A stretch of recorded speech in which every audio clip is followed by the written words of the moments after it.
Hello दोस्तों, welcome to the देसी gamer podcast और मैं हूं आपका होस्ट विक्रम। देसी gamer podcast is powered by spawnpoint.in। spawnpoint.in एक ऑनलाइन गेमिंग अपैरल स्टोर है, तो ज़रूर चेकआउट करो और अपने मनपसंद गेम्स के टी शर्ट्स वहां से आप ऑर्डर कर सकते हो। And now let's start the show.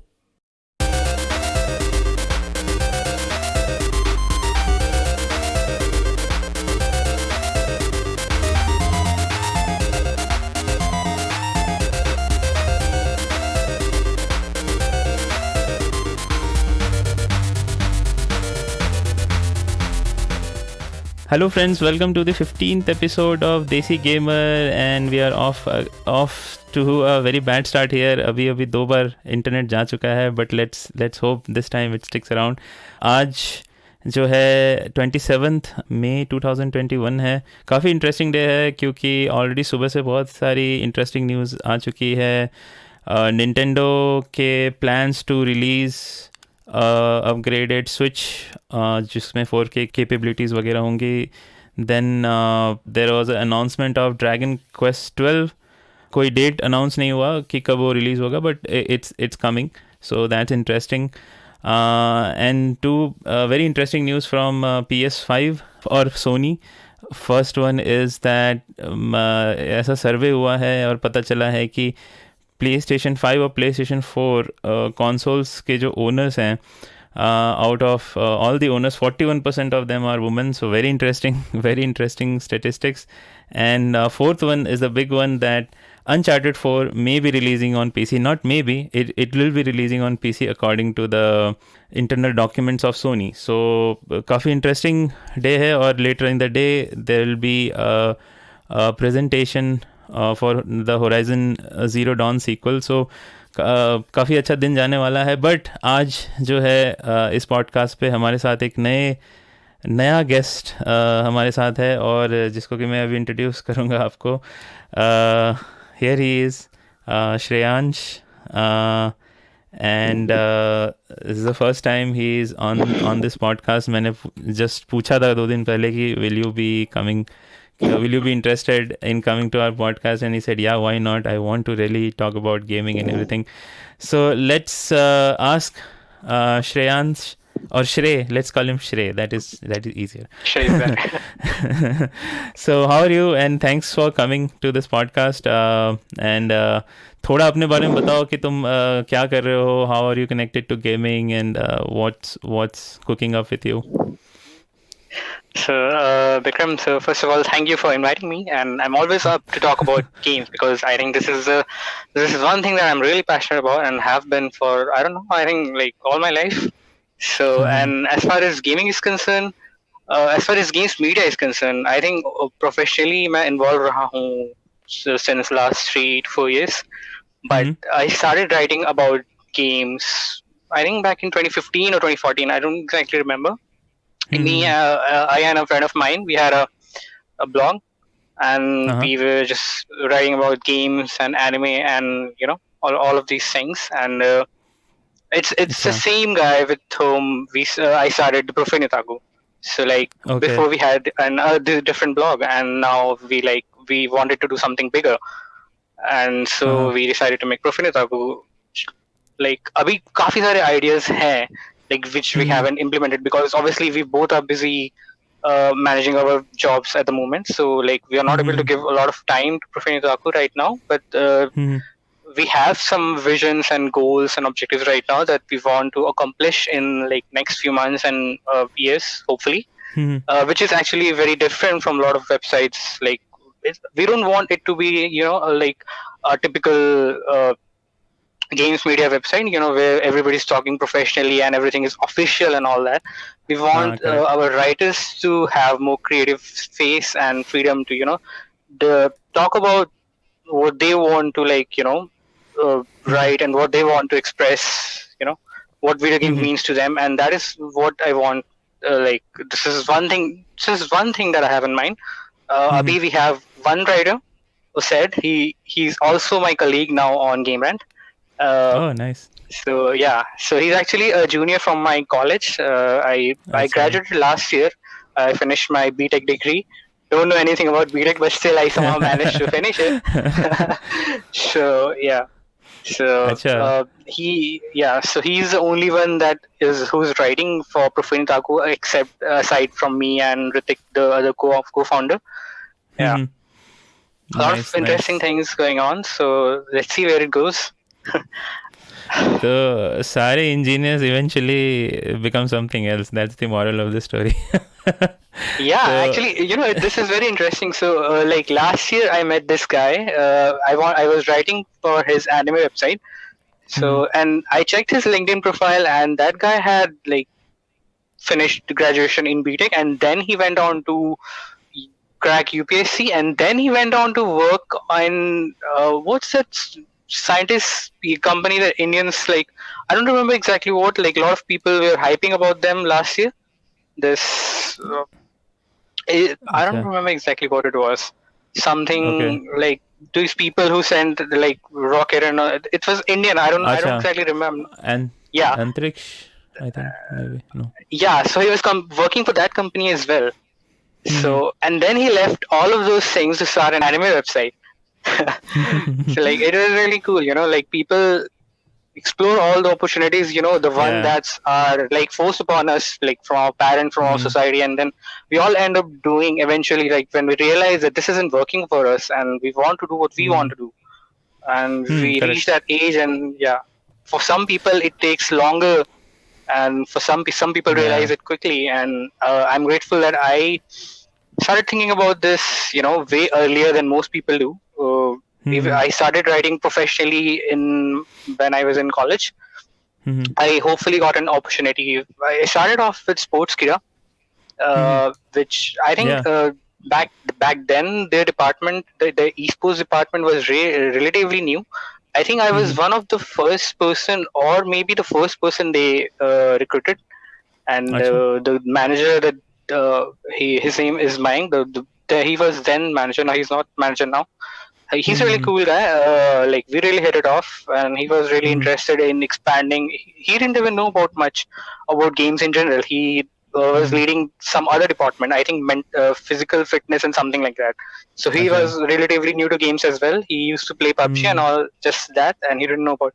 So I was like the one who was basically indirectly leading the esports department back then. Mhm. So yeah, it started Okay. from there, and yeah, Nice, nice. and Yeah, then because yeah. yeah. No, no, go ahead, go ahead, go ahead, sir. Then So yeah. how did you end up in GameRant? Because So yeah, that's so how a lot of I things. came So to know about it. yeah, so like there were a lot of things. So Sportskida was basically drifting towards covering more, live service titles and mobile game titles, which were Hmm. gaining a lot of traction in India. Hmm. So and that means that the getting a lot of views from those games meant a lot of money, made them a lot of money. So they wanted to focus there, whereas I was more focused on putting out more quality news and features covering the wider gaming sector. So that is Hmm. where we started conflicting in a way, and I felt like I wasn't getting the appropriate Ah. platform and Hmm. stage, and where I was needed. And Hmm. it when I think the trigger was when there was I remember E3 2019 Ubisoft announced Watch Dogs Legion, and I Hmm. was really intrigued by that game. What they were doing. I mean, they were trying something different. Even from Hmm. Ubisoft standard, they were trying something different with that game. You can play as Hmm. anyone and all that. So I wrote a feature for Sportskira back then, which Hmm. really like gained a lot of traction. So Ubisoft's Toronto's corporate director reached out to me about that post, and she like retweeted it on a Twitter account, and Ah. she also like thanked me and all that. So I felt like that was like something important for me at then. But sports gear people were not interested in you know Doing that. about all of these things. Yeah. So that Hmm. so I felt like I was trying to give them an international recognition, and they were just Hmm. not interested in that. So like I felt like I had to leave somehow. This wasn't Ah. working out. So yeah, Okay. yeah. So that was it. Yeah. Yeah, And for that's the really next, interesting. yeah.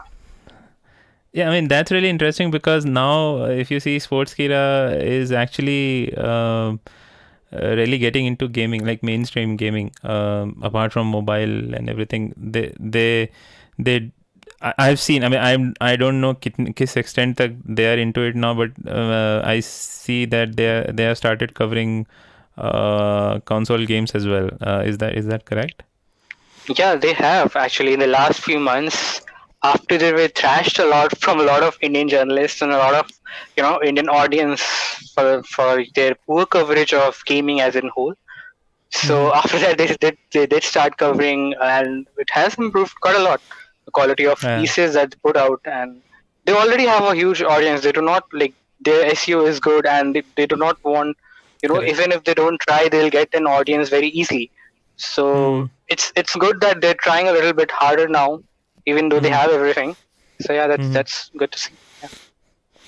Great, great, great. I mean, that's a very interesting trajectory your career took from B.Tech to then in games media. But अच्छा है क्योंकि मैं यही बोलता हूँ सबको कि whatever you like now, see, I am a bit older than you. So when I started, there were not much. There are not many other opportunities. वो traditional job ही कर सकते हो, traditional courses ही कर सकते हो. So even I am also a BTech graduate, so that is common. I mean, a lot of things are common. We are getting to know We now. can relate now. Yeah. So yeah, really interesting. Okay. So right now I think you are covering Biomutant, and I saw Resident Evil ka you posted review. I mean, not you. I think your colleague. I read the Yeah, review yeah. on Profaned Said Otaku. Hmm. yeah, he got to review it. I wasn't reviewing it. I was covering a few things on GameRant, features and all that Acha. stuff with the Resident Evil Hmm. Village. Yeah, I'm even wearing a Okay. Resident Evil T-shirt right now. Oh yeah, correct, correct, correct. Yeah. So yeah, Village was really like interesting. I've been a Hmm. lifelong fan of Resident Evil, and for me, this was really important. I think so. This is an interesting story. The way I got into console gaming was through Hmm. Resident Evil. So Acha. back when Resident Evil 6 was announced, I was Hmm. really obsessed about it. And Hmm. then I found out that Resident Evil 6 was going to be console exclusive for a while. I Hmm. think it released on consoles in October 2012, and I think they released the PC version in February or March 2013. So it was like Hmm. console exclusive for some time. Yeah, So yeah, I correct. was really, VR भी था. I was in a weird situation then because Hmm. I was really hyped about Resident Evil 6. And what अच्छा then six. happened that my aunt lives in Canada, so around अच्छा. Christmas, so she like vaguely asked me if I wanted a game console. It Hmm. was just she wasn't like very serious about it. हाँ. So no, actually it didn't happen like that. She asked me if I wanted any games of like PlayStation or something. So I was like, I हाँ. don't even own a console right now. So हाँ. then she sent me a link for like PlayStation and all that. So if she was like, if you want something, I can buy it for you because she was going to come India. I think Hmm. in February. Yeah. Hmm. So she was getting married in February in India, so she had to come. Oh, So okay. and she was definitely in a very good mood back then. So she sent me that link, and I was like, sure, why not? I can get a PhD. So like that turned out to be a really serious affair, and my Mossy definitely regrets now uh, getting me a PhD. So yeah, that was the reason I went for a PhD back then, and the अच्छा. only game I had back then was Resident Evil 6. Obviously अच्छा. I was still in school back then. I was in 10th grade. I was giving my Hmm. boards, and I was like, I should wait till my boards are over to play Resident Evil 6. But you know how it goes. It's this. I Yeah, have my science exam next day, and I'm like playing the last layer of Resident Evil 6, and yeah. you can imagine how it went. So yeah, that's how I got into Correct. console gaming. Before that, I was playing on PC since it goes back a lot. I think the first time I played a game, it was back in 2001 or 2002. I was really small. I was Hmm. 5 years to 6 years old. Hmm. I think the first game it was Midtown Madness. You must Yeah, have heard yeah. about it. Yeah, Yeah. yeah, So yeah, it was in a game cafe that me and my brother went, and that's how I discovered it. And yeah. we had a family friend who actually owned a PC back then. I think I was in अच्छा. first grade. Yeah, 2003. Oh. So yeah, so That's then he had those games installed on his PC, like arcade shooters, Virtual Cop and hmm. House of Dead and all that. So yeah, Uh-huh. and I wasn't allowed to play that much. My brother was older than me, and like our family friend, those guys, they owned the PC. So like I was sidelined back then. I didn't get much opportunity to play, but yeah, but look how it got me now. Yeah. Great. Yeah, I think that's how most of the people have got into gaming through PCs. Console के तो पैसे नहीं होते थे किसी के पास उस time पे. Definitely. We Unless should be real about this. Yeah. correct. Because I started with those 8-bit consoles, right? जो Chinese वाले आते थे. तो I had this too. I had this too. I think उसका नाम याद नहीं आ रहा मुझे, but I had them. हाँ right.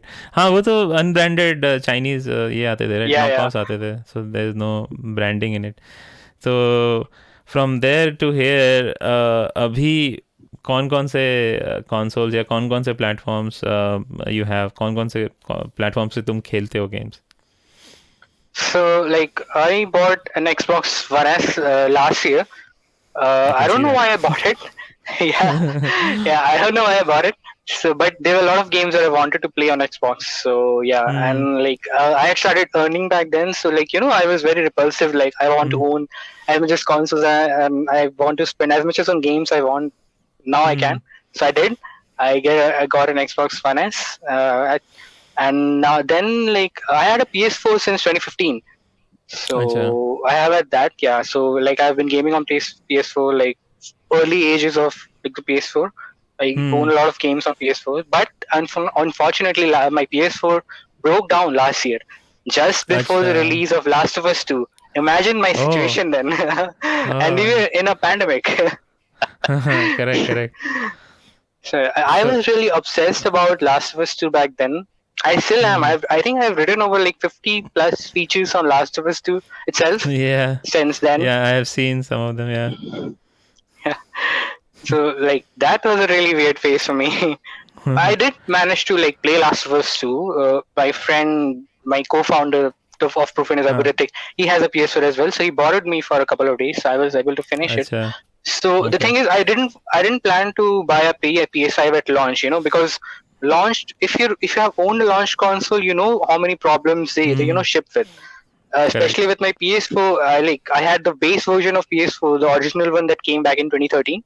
So like it had a lot of hard disk issues. Every time it crashed, my save files have corrupted so many times. I lost my Dark Souls 3 save file. I was as final boss fight. I think my level was around 120. I lost my save file. Imagine my situation then, and it wasn't even my fault. So this has happened to me a couple of times, and it was the base PS4 that had that issue. And I think that was the reason I think it stopped working altogether last year. Had its final breath. Yeah. So I was very skeptical about buying a PS5 at launch. But then I didn't had any options because, my PS4 was broken down and there was no way to fix it up. In India, you don't really, officially can get a PS4 fixed up. I actually did try, in Noida, my brother paid 6,000 to get it fixed.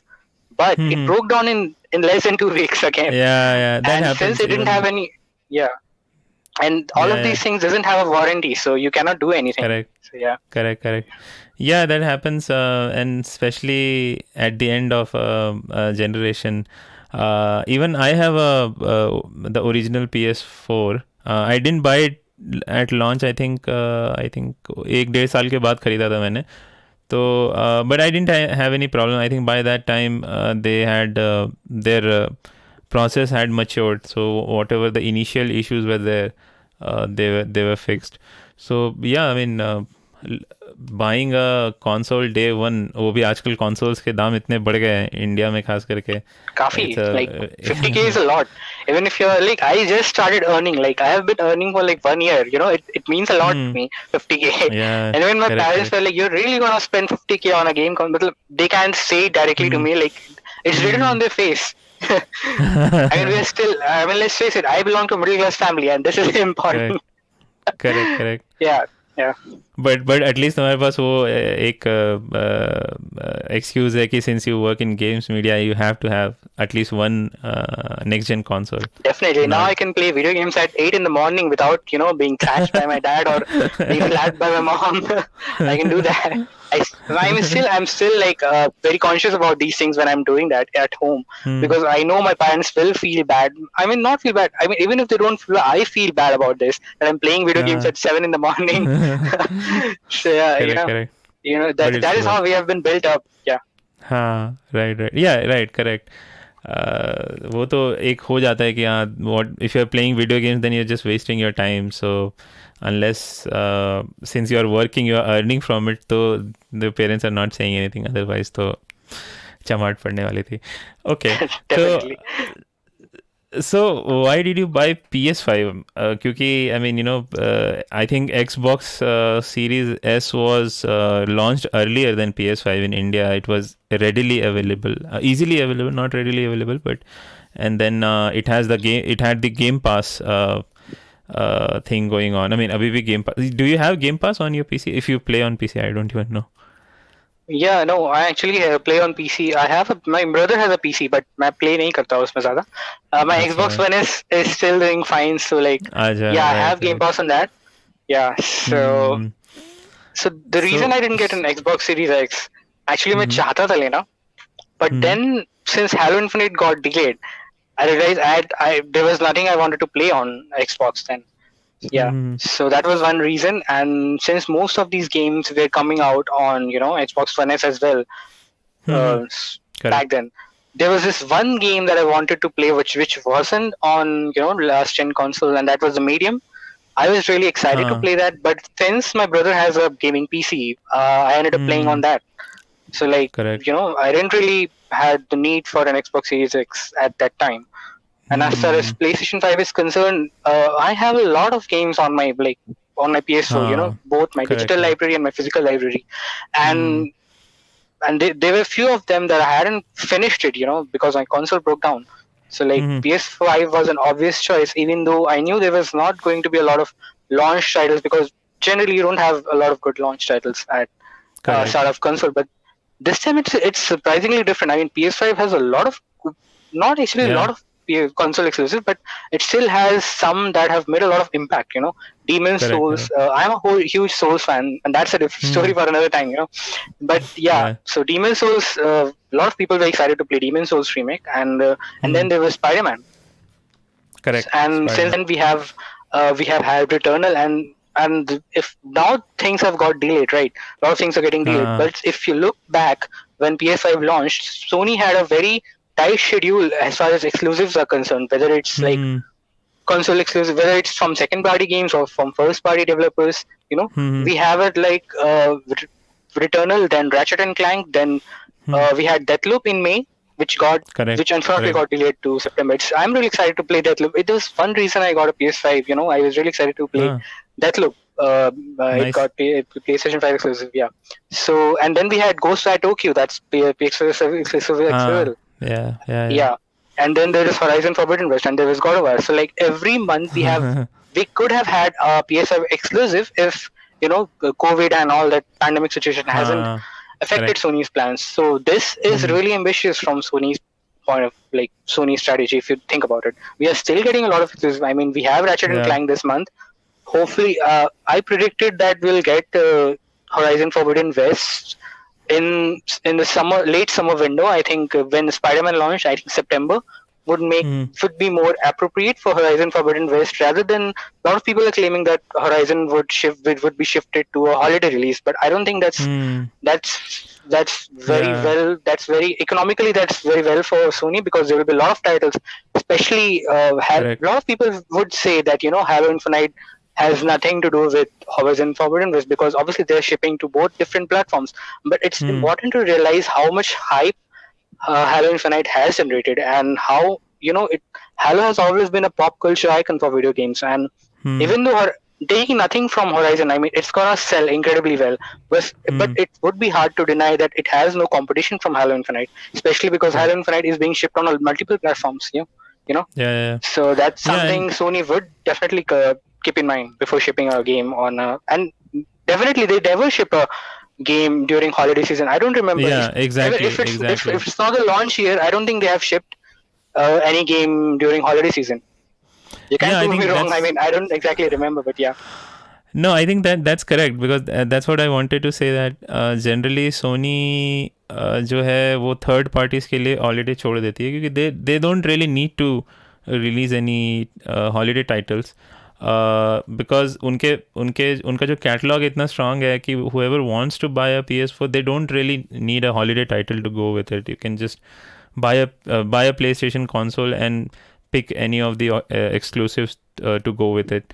And I think I think today possibly we'll get the release date of Horizon, and it's going to come on PS4 also, right? So that's a good thing or bad thing, I don't know, because if it's targeting a lower spec console तो थोड़ा design में थोड़ा changes और ये सब करना पड़ता है, but I mean that's another story. So what are you playing right now? I guess I saw Biomutant coverage. So are you playing Biomutant? Yes. So I have been playing Biomutant, and initially I thought it wasn't good. You know, it felt very Ubisoft open world sort of. Yeah. So it felt like that, and to be honest, I wasn't really excited about Biomutant as like a lot of other people were. It's mostly a personal reason because I have reached what you would call an open world fatigue. I cannot stand open world games. Yeah. So if it was 2017, I would have been excited about another open world game. But we are in 2021, and we have had so many open world games, and some of them have been good, but most of them feels very same. So I wasn't really excited about Biomutant, but Biomutant is actually really special in a way. If you spend like a few hours in, the exploration is really good, and there, even though a lot of thing is structurally very same to Ubisoft game, like go from point A to point B, collect this thing, collect that thing, but there is a lot of uniqueness to it. I mean, the items that you're collecting and the things that you're doing, I think a lot of hard work and thought has been put into that. So I think that's really interesting in a way.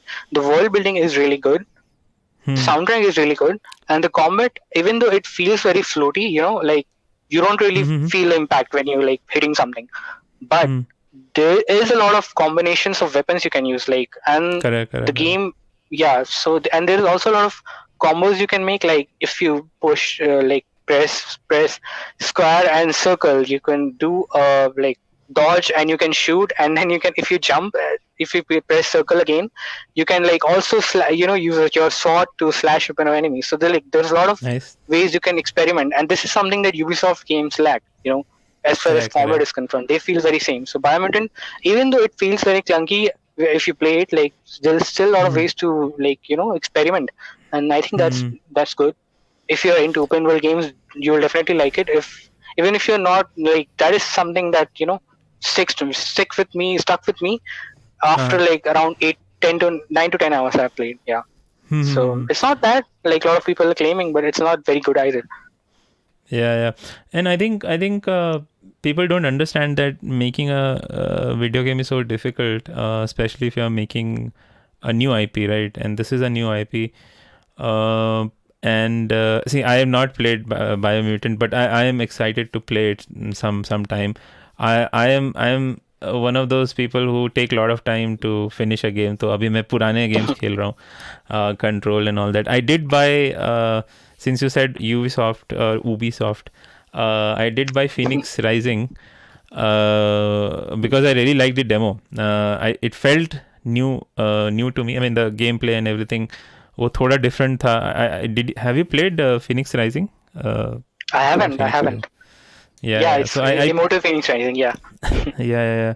So I played the demo because अभी वो कौन सा store है, Epic Game Store, उसमें कुछ cell चल रहा है, and they give 750 rupees if you are in India and $10 if you are outside, which you can use to buy games. So काफ़ी सस्ता पड़ जाता है कभी-कभी. तो I bought Mafia Definitive Edition because I really love Mafia, and then I bought this Phoenix Rising after playing the demo. So it really felt good. Someday I'll start it. Let's see, maybe next year. So so coming back to Biomutant, I think there's a lot of controversy. Not controversy, but there are some things which are being said by the developers themselves. जो भी reviews वगैरह आ रहे हैं, तो and then developers are saying that their reviews are very inconsistent and people are not playing the game 100% and then writing the reviews. I think this happened with Days Gone as well, right? I think Days Gone got very middling reviews. There were some good reviews, but generally very okayish reviews.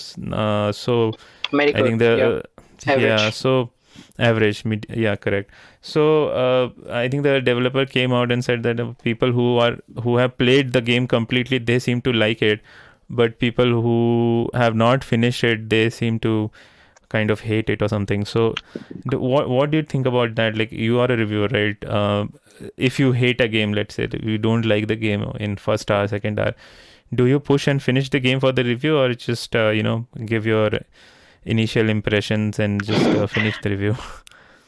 So the first thing is, I haven't reviewed a game in the last few years, even since I started reviewing a game that I'm not, experienced about. The Hmm. series that I'm not obsessed about.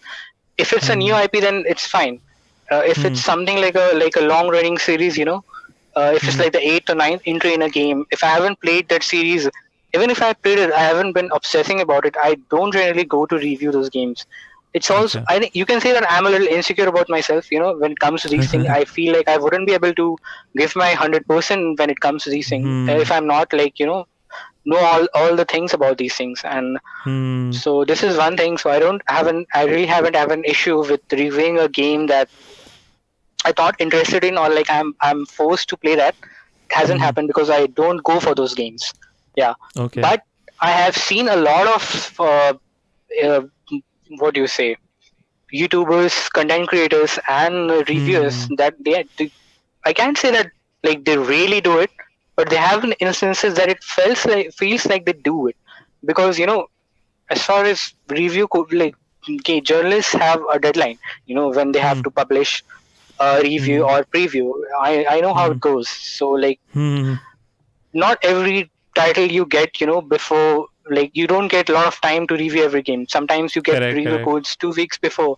Sometimes you get like at the last moment, 24 hours before the game launches. I think it Hmm. happened with The Last of Us 2. A lot of people Right. had gotten Right. the review very late. Hmm. Even in India, I was working with Spiel's Times back then. Acha. So that guy, yeah, Spiel's Times owner, Pingal, he's a really nice guy. So Hmm. I think he was talking with his friends, other people who were reviewing the game. I think they Hmm. got it very late, and they had to like sort of rush it. And there were a lot of restrictions as well, as much how much you could speak about the game, and Hmm. these things like happen. So Correct. what Correct. Correct. happened? NDS. Yeah. So what happened with Days Gone was John Gavin, the games director who left the company, he Hmm. lashed out on a review from PC Gamer, who Okay. didn't even involve the hordes was like the biggest thing about Days Gone, right? The horde Huh. Right. mechanics.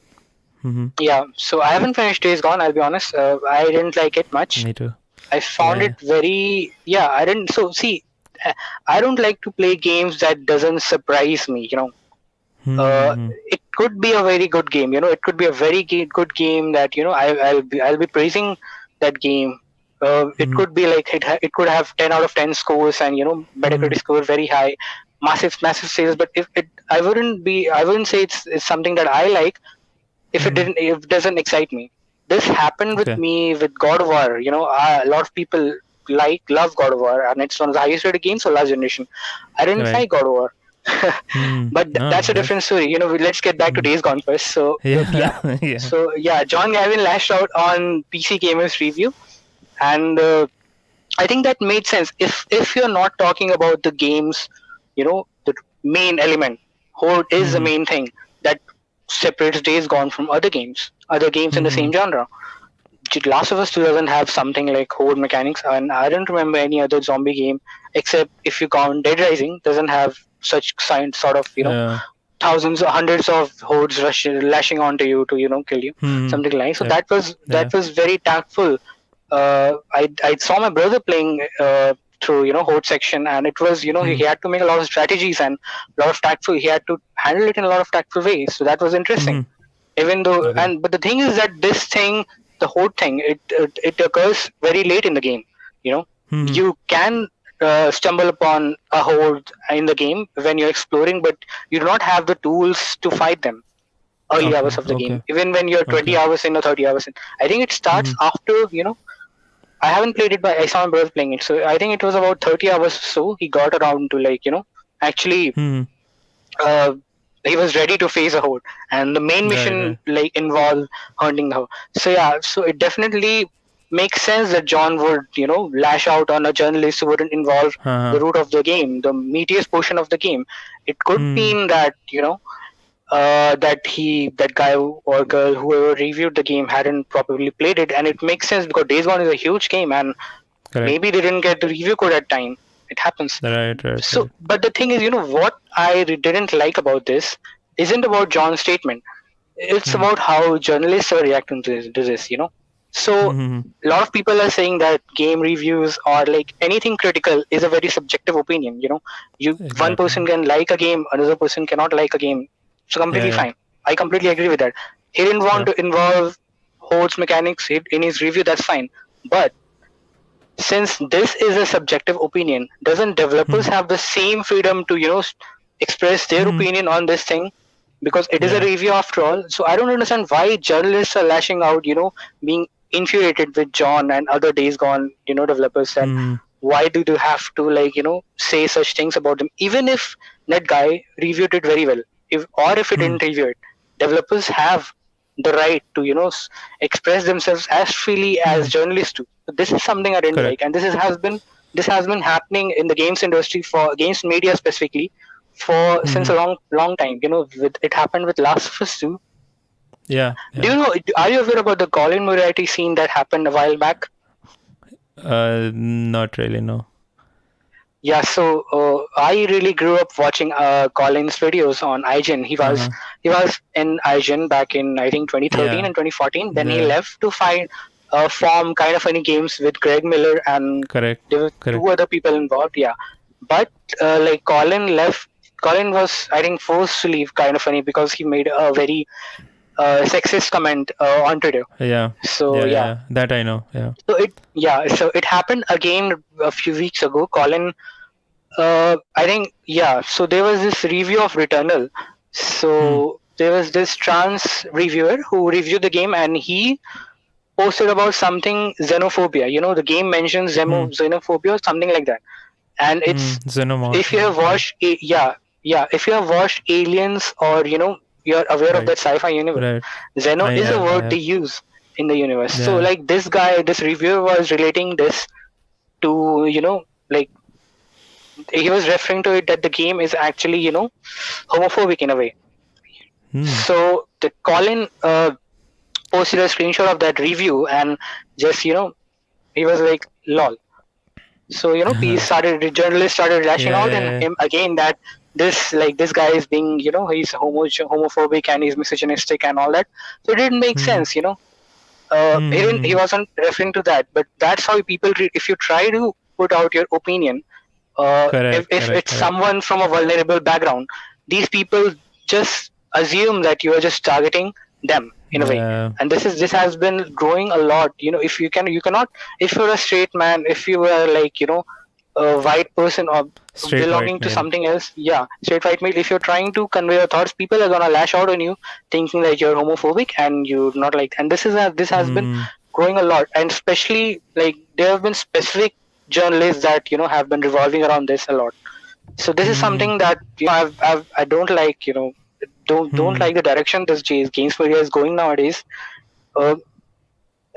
It feels like we cannot fully express ourselves. If I try to express myself in a way, so everybody would think that I'm homophobic, or I'm not adhering to the ways they are doing. This has made me I should speak less on social medias. So this is weird. I don't know why this is happening, because everybody should be able to express themselves freely. Since this is a medium that we're trying, you're contradicting yourself. You're contradicting yourself in a way, right? If you're not letting others speak the way they want to. So we got really too deep into this, but this is something that bothers me a lot. No, I think you made a very fair point. I mean, the cancel culture has become so rampant nowadays that whatever you say, it is you observed with microscope, that whether you are saying something, and especially if you are from a privileged background, or if you are a white male or something like that, then everything is dissected, and then you they start putting labels on you. This is happening quite often, and you're right about developers, right? They have spent so much time and energy on something, plus their whole career depends upon the success or failure of this game. And then there is someone who is just not playing it, or not playing it correctly, or whatever. Everyone should have some kind of let everyone have some kind of opinion, right? It's not if you are protective of your work as a journalist, then the developers are also protective of their work, right? They also have some kind of say about it. So yeah, I think you made a very good point, and I think I've not seen any other journalists coming out and saying this from games media. So really interesting. Okay, so yeah, so moving on from here, I think we were talking a lot about when the generation started, about Sony, and how Microsoft has struck gold this time with Game Pass, and they are going to give a lot of competition to Sony this generation. At least, I mean, not in terms of consoles sold, क्योंकि console तो I think Sony ज़्यादा बेचेगा, because Sony has more faithful, or I mean, it has bases around the world, right? There, apart Dedicated from, I think, PlayStation fans, yeah. correct, because apart from, I think, US and to some extent Europe, not Europe, just UK. Apart from those two places, I don't see Xbox really being considered above PlayStation. So, what do you think about this generation? And let's not go to generation, but what do you think about Game Pass? Is this something which is really good for gaming, bad for gaming, or you don't like it or like it? What is your opinion about Game Pass? So, like, there's always a good thing, a bad thing about something, anything. Hmm. So if you Hmm. take like any particular thing about like anything in the world, there's always a good Hmm. thing and a bad thing. And if somebody is saying that there is not, there's always good thing or just bad Hmm. thing about something, then they're lying. It doesn't work like that. So as far as Game Pass is concerned, I think there are a lot of good things that it's trying to do. So if first of all, if I talk about India, Game Pass can be really beneficial for Indian consumers because Hmm. most of us, came from a background we could not afford games in the Correct. beginning, Correct. yeah, and Hmm. it's difficult for us to ask our parents to buy us games, because Hmm. they all think that games are useless in a way, we're Hmm. just wasting time. So Provide no in value. that sense of point, yeah, Game Pass works really well. You're getting Hmm. $60 games at like $15 monthly subscription. That's a freaking steal. Don't But think but so? you're not getting it, right? You're just renting it out. It's not. I think a lot of people think that they're getting the game, but I mean, I'll tell you my problems with it. But yeah, I'll Ye- let you speak. Yeah, so this is a valid justification a lot of people have made that you are not able to own the game. But Hmm. as far as I know, as far as my experience goes, uh, if it's a linear game, it's rarely that people go back to playing that game once they Hmm. have finished it. Right. Right. It's if it's an open world game, I think they would spend like 80 to 100 hours in it, and Hmm. I don't remember. There's highly a lot of people. This if it even exists, there's very small percentage of people that would go back, start Hmm. New Game Plus, and spend 100 analysis hours into that game. Hmm. It's this only obsessive fans do that. If there are Right. Right. specific games that are meant for that. If you talk Hmm. about Elder Scrolls 5 Skyrim, it's my favorite game of all time. Hmm. I must have Hmm. spent around 2,000 hours in that game. In multiple platforms. I don't know. I don't know Your how many parents times are I've listening. restarted that game. Yes, I don't know how many times I've restarted that game. So like that's the kind of game I would want to own. But there Hmm. are a lot of games that I don't want to own. I Hmm. played the entirety of Halo, all the Hmm. mainline entries as well as the spin-off titles this Hmm. year on Game Pass, and I don't think I would have wanted to replay them, again or I would have wanted Right. to own them, or I would have even tried them if I didn't have Game Pass. You know, so in a way, Game Pass is allowing you to get games at a lower price. It is allowing players to experiment with new titles. If like if I talk about myself, back in 2016 or 2017 when I was still in college, I had a PS4, but I really couldn't afford a game. So what I did, I had to save up. Like I could like only afford like 2 or 3 games in a year, and I would choose those games that offered more content, obviously for the price tag. So like I would usually end up with an open world game that had a lot of replayability and like a lot of content. So that bounded me in a way from trying out more titles. This hit me really hard, back in 2017 when I really wanted to buy Resident Evil 7. I'm a huge Resident Evil fan, if it's not obvious as of now. So yeah, so I wanted to buy Resident Evil 7, but I ended up buying Horizon Zero Dawn Zero Dawn. Yeah. because it was, it offered more content for its price tag, and Resident Evil 7 was like only Resident Evil 7. I think it's only a 7 to 8 hours game, if not less. Yeah. Yeah. So yeah, I'm not saying Horizon Zero Dawn is a bad game. Yeah, I mean I think it is a game that surprised me the most as far as Sony's PlayStation exclusive go last generation. It's the best open world game I have played from Sony last gen, and I was really excited about it. So yeah, I'm not saying that I regret my decision to buy that game, but you know how it goes. I had to restrain myself from getting one game to buy another. So like, and then Game Pass gives you like a plethora of games you can experiment with, and that's a good thing, right?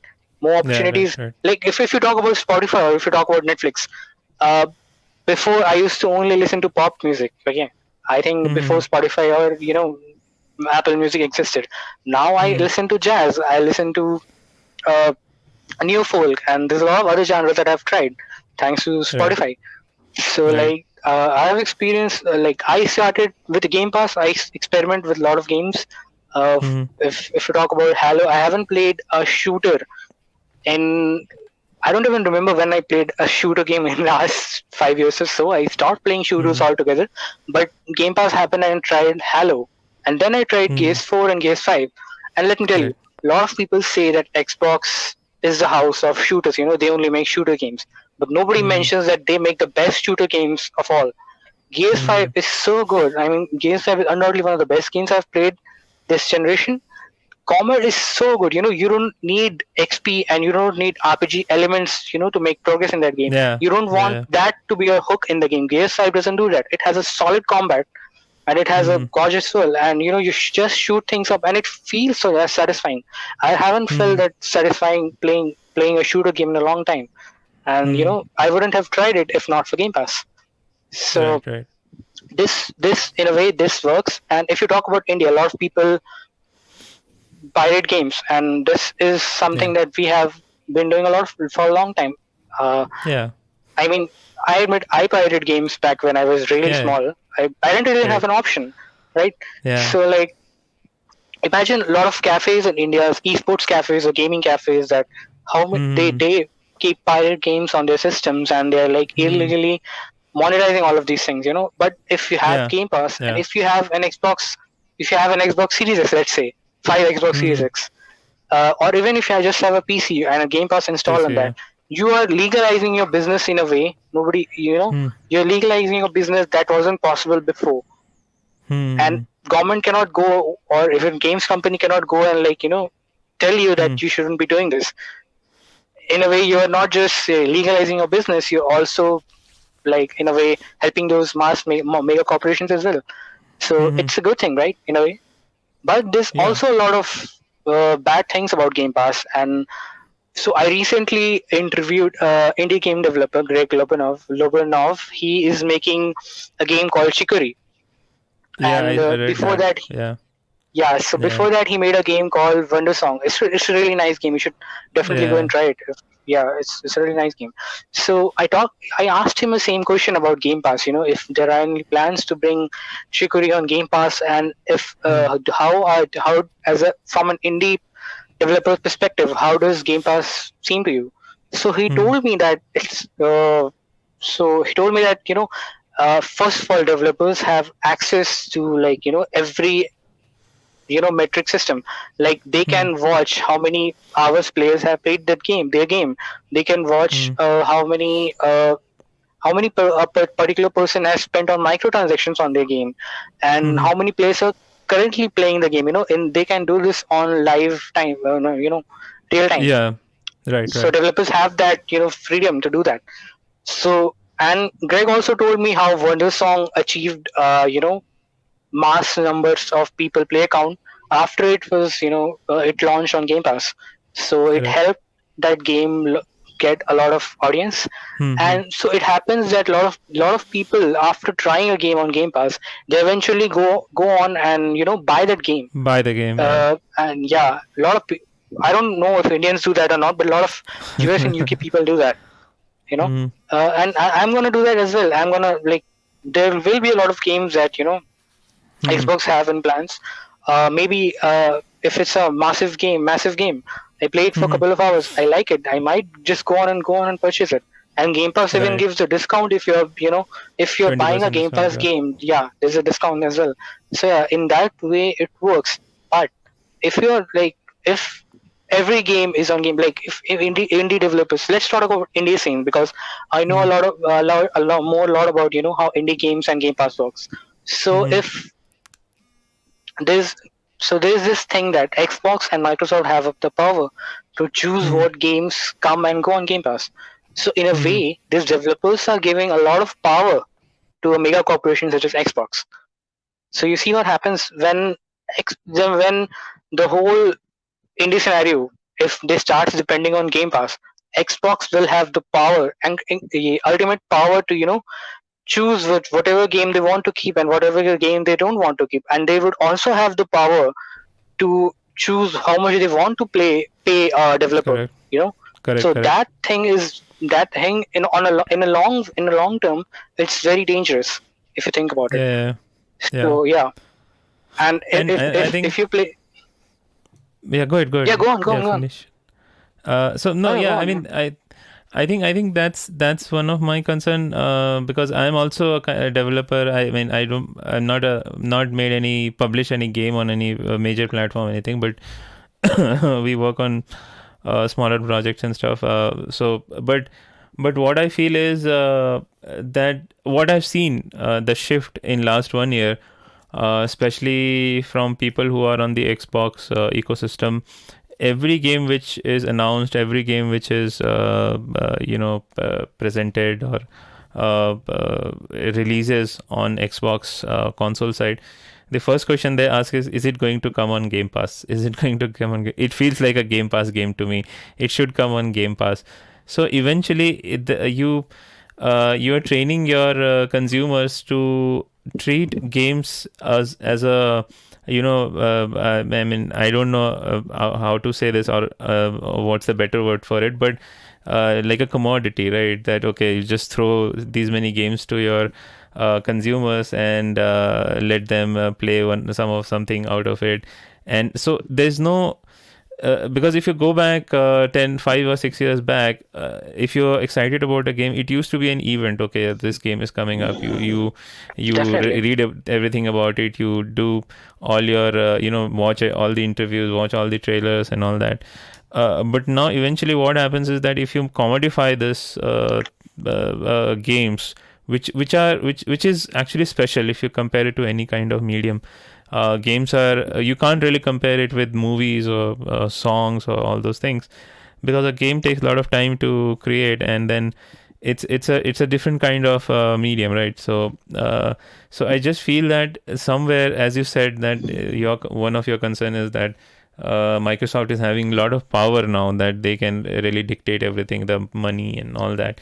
So I think it might come to that point, and whatever you said, that it might happen in future when there's no right now there's no competition for Microsoft. There's no competition in the subscription business, right? There is Stadia, but that's really not that's not something which Microsoft will be concerned about right now, because Stadia you have to stream, right? And streaming is still a very niche niche area.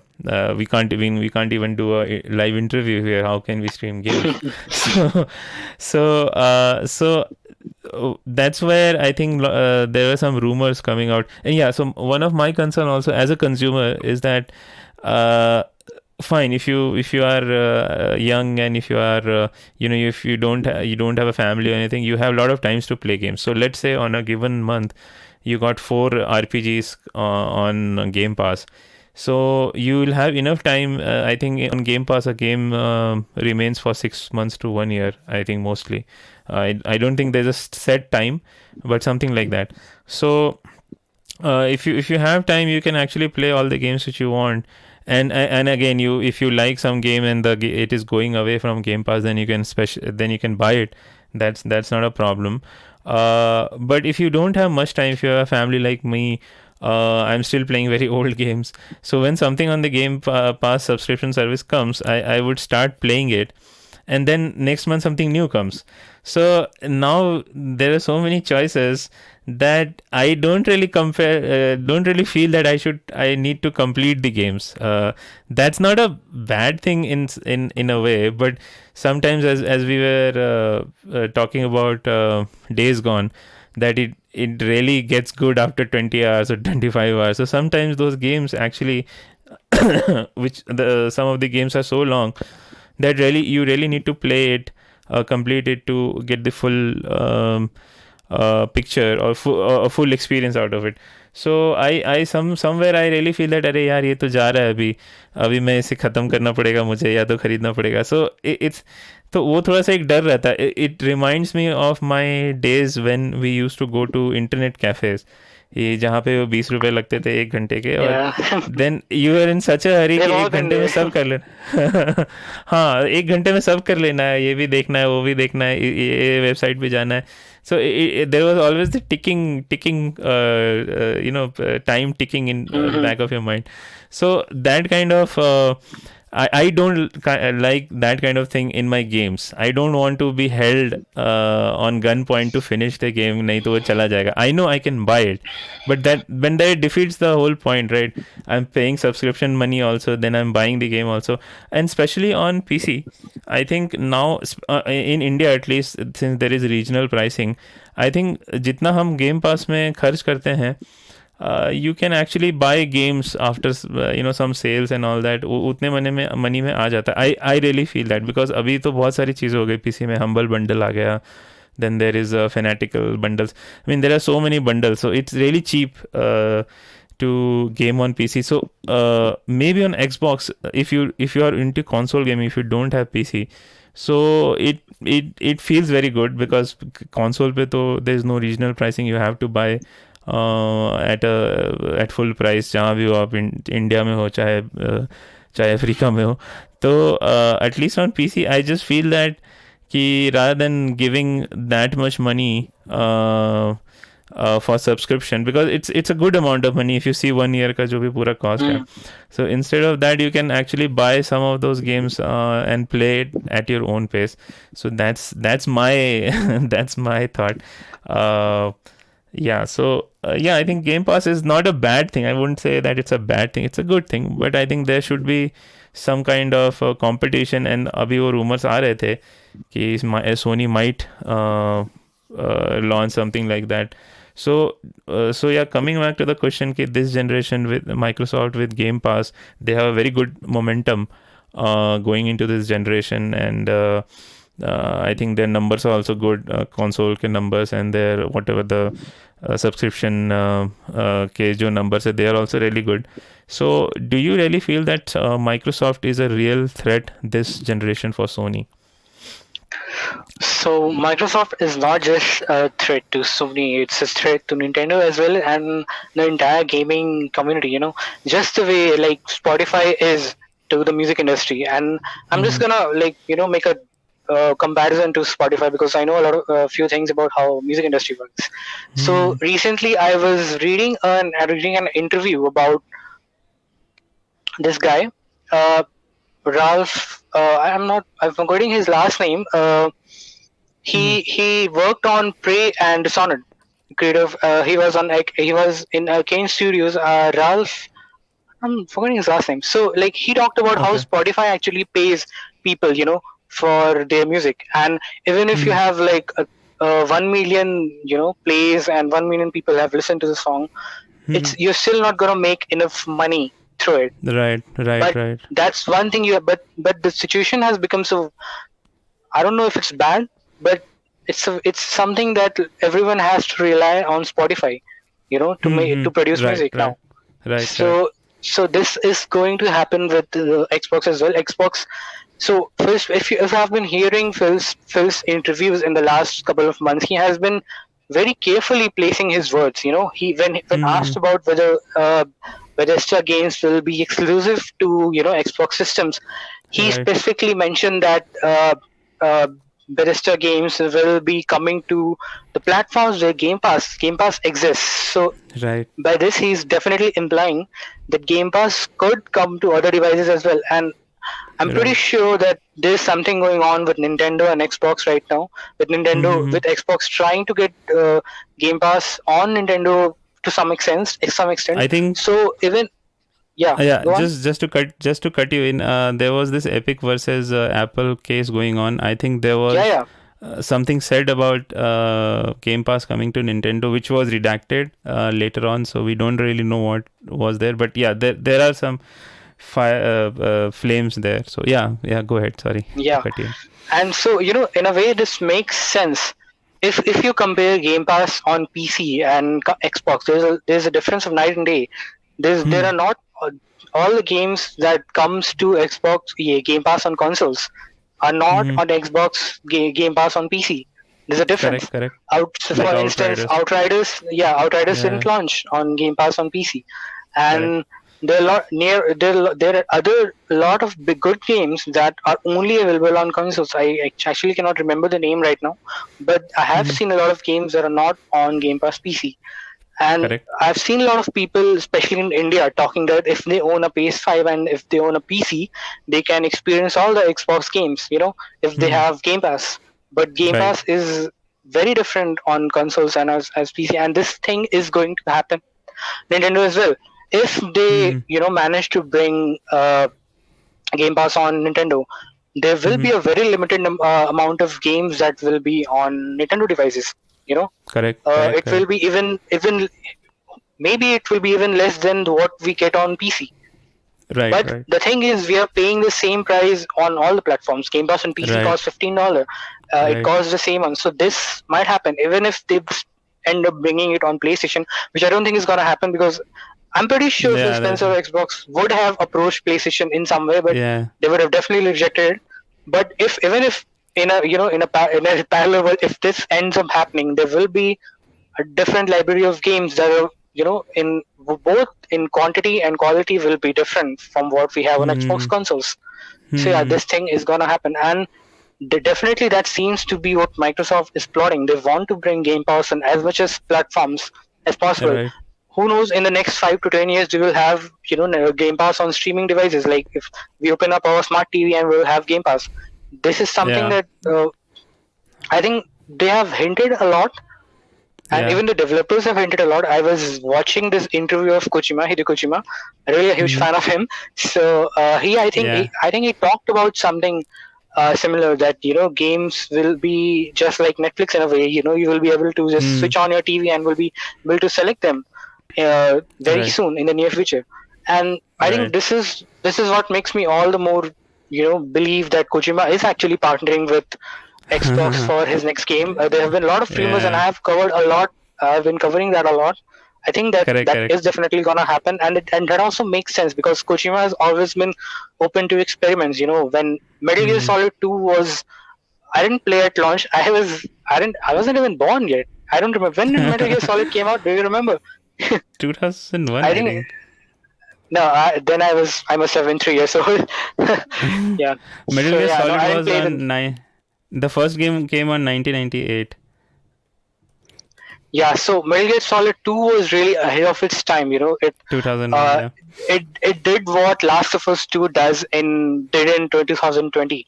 It let you play as a protagonist. It didn't let you play as the actual main protagonist. It misled you in believing that you would be playing as Snake, but you ended up playing as someone else. And Last of Us 2 does the same.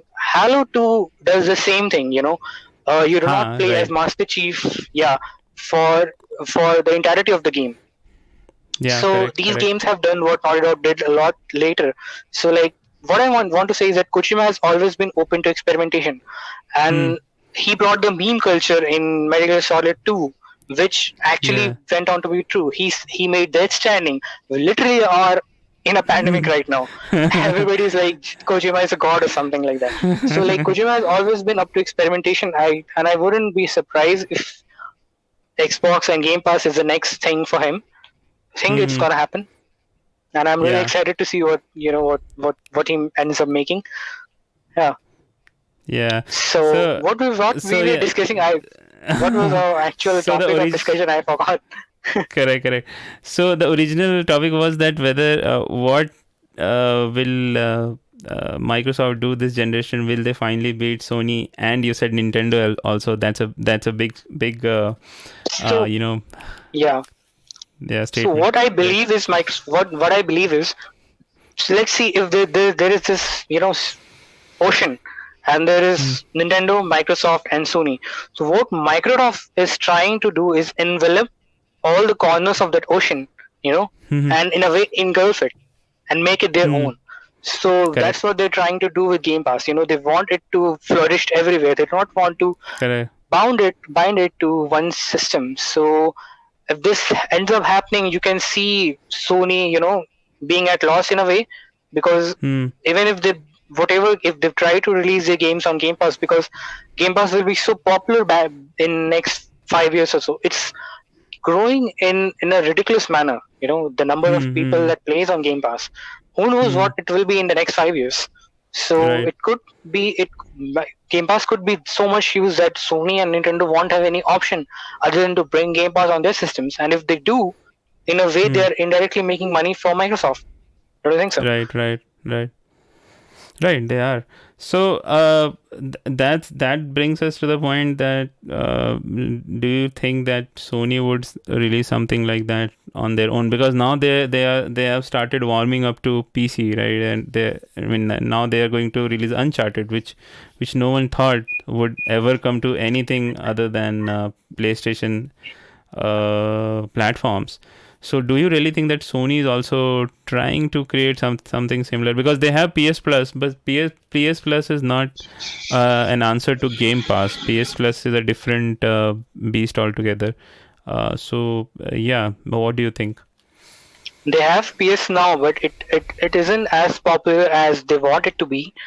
And it's also that in PS Now you have to stream games rather than just download it the way you do on Game Pass. So that makes it different. A lot of people have started comparing PS Now to Game Pass because that's the closest we have gotten from Sony as far as streaming service and subscription service is concerned. But it's still relatively different because streaming and downloading is a totally different thing. So if you think about Sony strategy, I think you can download also now on PS Now, only on console, only on PS4. I think I don't know about PS5. If you can, I'm not aware of that. I don't know. You can. Sony's recent maneuvers seems to indicate that they will eventually end up with a subscription service such as Game Pass. I mean, I don't see them going exactly the way Microsoft does. Bringing PlayStation first-party games day one. So, and I think Jim Ryan said the same, that they cannot afford to bring their first party games at launch on some system like that. But it would be hard to, it would be weird if they just ignore it altogether. It would be crazy to let Microsoft let loose and do whatever they want. It would be crazy if they do that. And if you look at, and it's not like Sony isn't doing something, look at PS Plus lineup in the last few months. We've got really good games on PS Plus.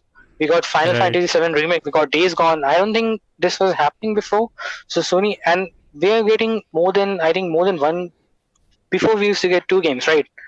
Now we have been getting 3 to 4 games, and one of them is PS5 exclusive, and the other are also available on PS4. So Yeah. Sony has been This amping up month's their game game as also. far as yeah. Yeah. So Sony has been amping up the game, and wouldn't be surprising if they end up something. I mean, they did made PS Plus collection, right? That's Right. Right. that's a direct example of that. They're trying to do something like this, but Hmm. the thing is that till the time Sony actually implements this, even if it's Hmm. something similar to what Game Pass is, Hmm. Game Pass will have gained a lot more subscribers back till then, and it Hmm. will be hard Hmm. for Sony to reach Hmm. up to them if at all Hmm. they try to do. So Sony's strategy right now seems to be just what they do best, since what they have been doing since PS4 generation, making Hmm. cinematic blockbuster games that everybody would be hyped about, and Hmm. that's what they're trying to do. I mean, if you think about it, everybody's announcing the E3 conferences, and Sony is just showing off one game, one big game, Yeah. and in a way, that's Yeah. enough for them, and it's Yeah. enough for audiences as well. And Yeah. if you think about it, this is what they did last year as well. I remember, and I remember on May 27th we had the Last of Us 2 state of play last year. Hmm. And before that we had I don't remember it was exactly May 27th, but it was just around this week that we had a Death Stranding reveal, a whole release date trailer that was 9 minutes Hmm. long. It was Right. just Right. Right. pre E3, yeah. So like right, Sony does know how to make a statement. They do that Right. by that one game that they're trying to release that year, and it makes sense. Right. It makes sense that they would market Horizon Forbidden West just now. It all makes Right. sense. And the next day we are getting announcements for E3 conferences for Bethesda and Square Enix and Microsoft, and all of that happened. Right. So Correct. I don't see Sony like jumping on to make something identical to Game Pass. It wouldn't make sense for them. First of all, it wouldn't make sense, and it would be too late for them to reach out to them. But they Right. would find a balance. They're definitely trying to find a balance between how to bring their games, how to make their games more accessible to players. PC is one way, and even I think they might end up adding more games to PS Plus collection in Right. in future. I guess, yeah, that's something I don't Yeah. think they're gonna neglect just like that. Right. Yeah, I think it's not possible for either Sony or Nintendo to start a service like Game Pass because the money it needs is humongous, right? I don't think both Sony and Nintendo has the money, but I don't think they would any competitor would still be able to spend that amount of money. In fact, during the Apple versus Epic case, uh, I think Microsoft said that they have never made any profit out of Xbox so far, and that would hold true for Game Pass also, because right now they are in a user acquisition mode, right? So they are just throwing money all around and trying to get more and more games onto their platform. So yeah, I would also think that Sony would do something, but it won't be same as Game Pass. But yeah, they have the heavy hitters. They have the studio established, because see, I think a lot of people are saying that yeah, now Microsoft has acquired so many studios, and they can start pumping so many games. It's not easy uh, to make a good game. There are so many things which needs to fall in place, right? And at Sony you have the culture from last 7 to 8 years. They have this whole thing going on where studios release blockbuster after blockbuster. So that culture, that process, it takes time to get Super. create. Yeah. Yeah. So I think we'll have to really wait and watch whether Microsoft is able to pump out so many games. They have bought the studios, but we have seen before as well.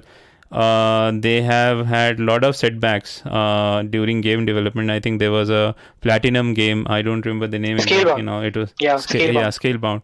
That was cancelled. Then there was some other game which was into development that I don't again Yeah, remember.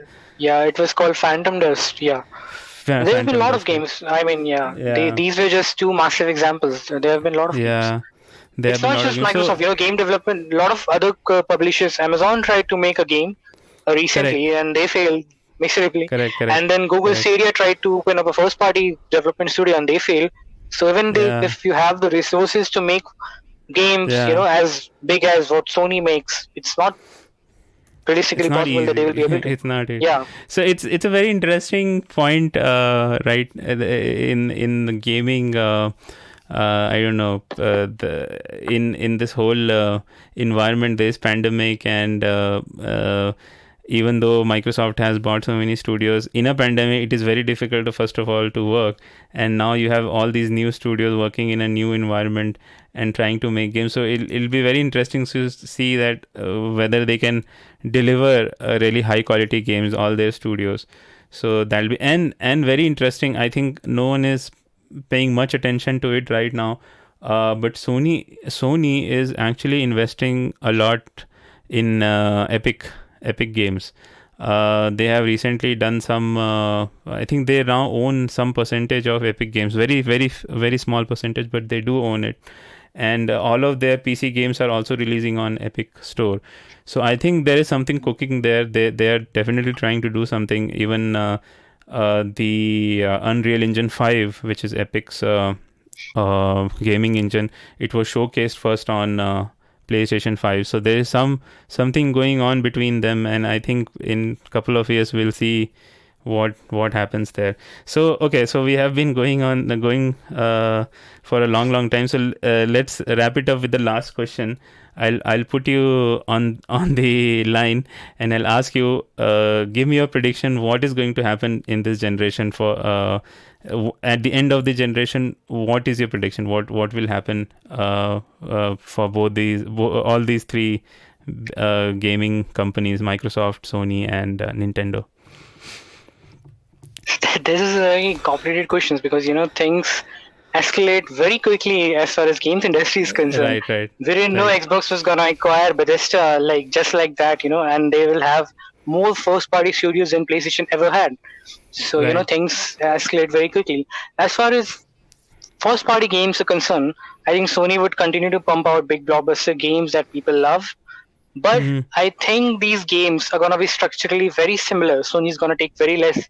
We have already seen reports that Sony, are taking very less risks with their AAA projects. Yeah, they're investing more into games that they are sure shot that are going to do very well. And this is somehow scary for me because I have always enjoyed experimental titles from Sony.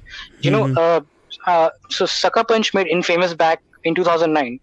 That is one of my favorite PlayStation 3 games of all times, and it did a lot of things. Even though it was a simple open world game, it did a lot of things differently that many other developers were not doing. And Sony had a unique arsenal of first party games back then. If you think about PS3 generation, we had we had Uncharted and we had God of War, and they all felt different. We had Infamous, and there was other few games that I cannot. We had Heavy Rain, which wasn't exactly a first party exclusive, but it was something that needs to be pointed out.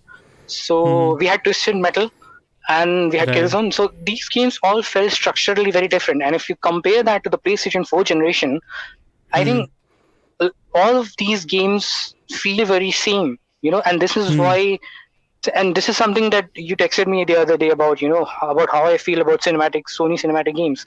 And I feel that they don't surprise me anymore. And like I mentioned before, if games don't surprise me anymore, I don't think I'm going to be invested in that game. So this has happened with me this generation, past generation with Sony games. I think Sony has made a lot of similar games. If you compare Horizon Zero Dawn, if you compare Ghost of Tsushima, if you compare God of War and Last of Us, they're all very similar structurally. Sony's open world games feel very samey in a way. They do not. They lack originality in a lot of ways. If you compare Last of Us with God of War, they're trying to do the same thing. They're telling the father-son relationship. They're telling the father-daughter relationship. And aside from that, they feel the semi-open world, the way it's structured. If you compare God of War, they feel very same. And this is one of the reasons why I didn't like God of War, because it got rid of its identity. I really love God of War 3. The way Kratos was, and what made Kratos different from other protagonists, because he would slaughter civilians as well, and there was a lot going on in his head, and it made him an interesting character in a way. And I was recently watching this video of David Jaffe, the original creator of God of War. He talked about creating Kratos and what state of mind he was in when he was doing Hmm. that.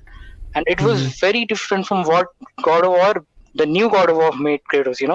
And it Hmm. feels like God of War, the new God of War all it was trying to do was, checklist a number of things that would appeal to fans, make it Hmm. semi-open world, make it Hmm. make it like Dark Souls. The combat was Hmm. definitely inspired by Dark Souls and From Software titles, and it didn't actually achieve what it was trying to do. I didn't feel God of War's combat was really good. It felt clunky. Hmm. You know, Even the first trailer when I watched back at E3 2016, I felt that it wasn't going to be great, as many people Hmm. assuming it to be. I didn't feel the axe felt very satisfying to play with. Hmm. I didn't feel that. So this is where Sony started taking inspirations from what would appeal to fans rather than trying Hmm. to make their own thing, because there's a lot of Hmm. money involved now.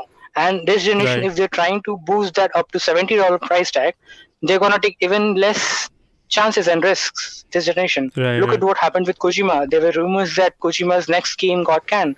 Jim Ryan didn't approve of it because of Death Stranding's low sales. Hmm. And the I think same thing, something Returnal is happened with also. I mean, yeah.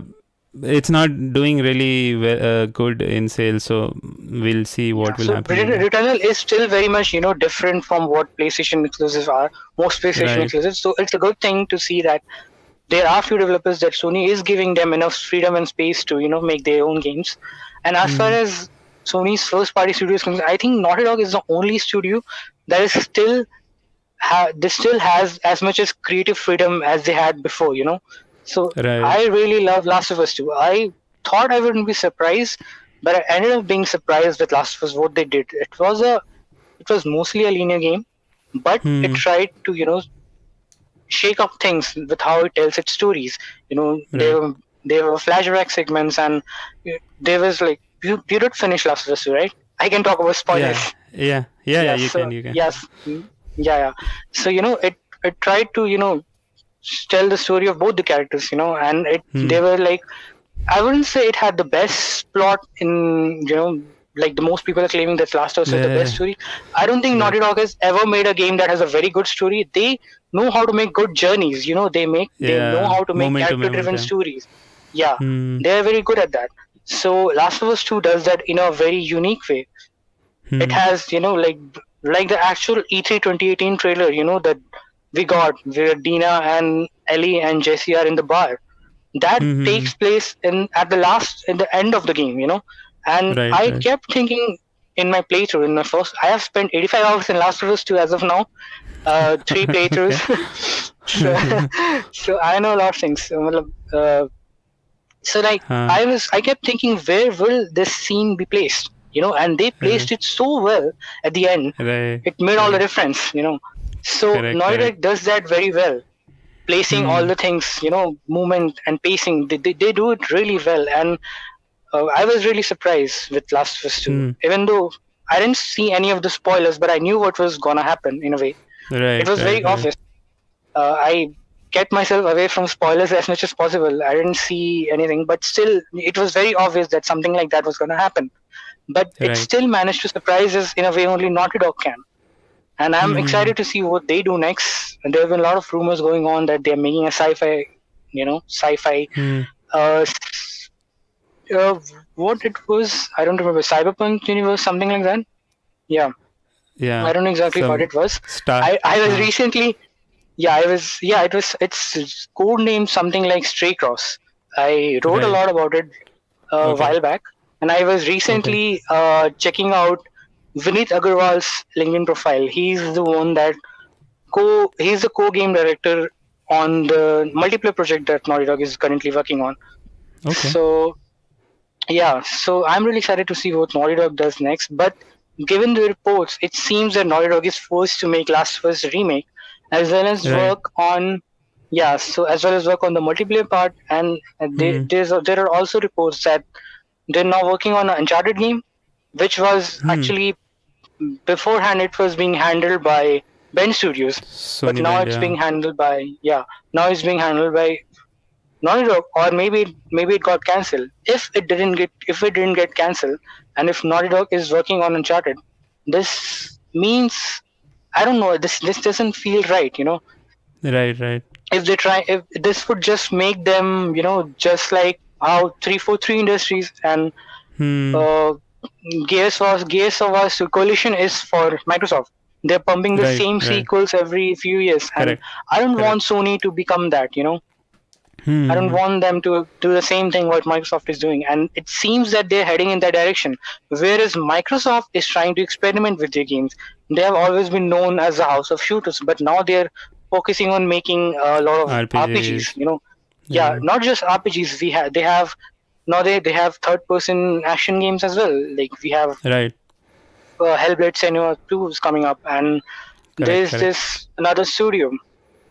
I'm forgetting the name, but yeah, then we have Bethesda Studios, and they're all working on different Yeah. games. I think Even Machine Games is even working play. on a new Yeah. what? Even Playground Games. Who make Yeah, Forza Horizon Playground is there, making Forza. Yeah, Forza but Horizon 3 as well as uh, as Fable game. well Yeah. Fable games. Yeah. So it seems that Microsoft has more diverse, unique lineup of games that are going to be Hmm. released in the next few years. And Microsoft has released a few exclusive games this generation as well that got Hmm. under the spotlight. For example, they released Wasteland 3, and Right. it's a Right. really good game. It got hidden away amidst all the other exclusives and all that, but it's a very different game, and Microsoft has been trying to make their games different, something that Right. they have been struggling for quite a long time.